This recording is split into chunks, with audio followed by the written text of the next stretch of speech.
ଆଜି ସଣ୍ଡେ ମାନେ ରବିବାର ଯେହେତୁ ଅଫିସ୍ ଆଜି ଛୁଟି ଥିଲା ଆଉ ଏ ସଣ୍ଡେରେ ଘରକୁ ବି ମୁଁ ଯାଇନି। ସେଥିପାଇଁ ଚିନ୍ତା କଲି କୁଆଡ଼େ ଗୋଟେ ଯିବି ବୁଲିବା ପାଇଁ। ସମ୍ବଲପୁରରେ ମୁଁ ବର୍ଷେ ଭିତରେ ରହିଲା ଭିତରେ ହୀରାକୁଦ, ସମଲେଶ୍ୱରୀ ଆଉ ଘଣ୍ଟେଶ୍ୱରୀ ଅନେକ ଥର ଗଲିଣି। କିନ୍ତୁ ହୁମା ମନ୍ଦିର ଗୋଟେ ଜାଗା ବର୍ଷକ ଭିତରେ ରହିଲା ଭିତରେ ମୁଁ ଟୋଟାଲ୍ ଥରେ ହେଲେ ବି ଯାଇନି। ବହୁତ ମନ ଥିଲା ଯିବା ପାଇଁ। ତ ସେଥିପାଇଁ ଯୁଗଲ ଭାଇକି ଫୋନ୍ କଲି, ଆମ ଅଫିସର ଜଣେ ଷ୍ଟାଫ୍।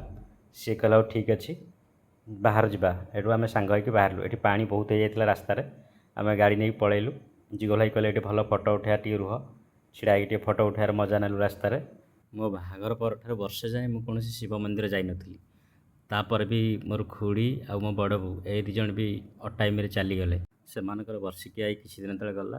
ତ ଏଇଟା ହେଉଛି 18 ମାସ ପରେ ମୋର ପ୍ରଥମ ଶିବ ମନ୍ଦିର ଦର୍ଶନ। ଆଉ ଶ୍ରାବଣ ମାସ ଆରମ୍ଭ ହେଇଛି। ତ ବି ହୁମା ଟେମ୍ପୁଲ୍ ଆପଣମାନେ ଜାଣିଥିବେ, ଏଇଟା ହେଉଛି କାଳିଜାଈ ବିଗ୍ରହ ଏଠି ଦେଖିବାକୁ ମିଳିଲା। ହୁମା ଟେମ୍ପୁଲ୍ ହେଉଛି ଲିଭିଂ ଟେମ୍ପୁଲ୍, ମାନେ ବଙ୍କା ମନ୍ଦିର, ଯେଉଁଟାକି ବହୁତ ବିରଳ। ଏଭଳି ମନ୍ଦିର ବହୁତ ଦେଖିବାକୁ କେଉଁଠି ଆପଣ ପାଇବେନି। ଅଇଁଠାପଲ୍ଲୀ ଛକଠାରୁ ପାଖାପାଖି ଏଇଟା ପ୍ରାୟ ମାନେ 25ରୁ 30 କିଲୋମିଟର ଖଣ୍ଡେ ହେବ।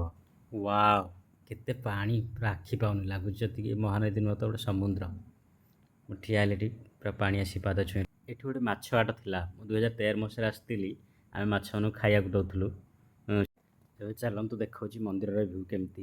ଏପଟେ ମାନେ ମହାନଦୀ ପୁରା ପଟୁ ଦେଖନ୍ତୁ ମନ୍ଦିରଟା ବାମ ପଟୁ କେମିତି ଢଳିକି ଅଛି। ମାନେ ବହୁତ ବିରଳ ମନ୍ଦିର। ଏମିତି ଆପଣ ଆଉ କେଉଁଠି ପାଇବେନି ଏମିତି ଲିଭିଂ ଟେମ୍ପୁଲ୍।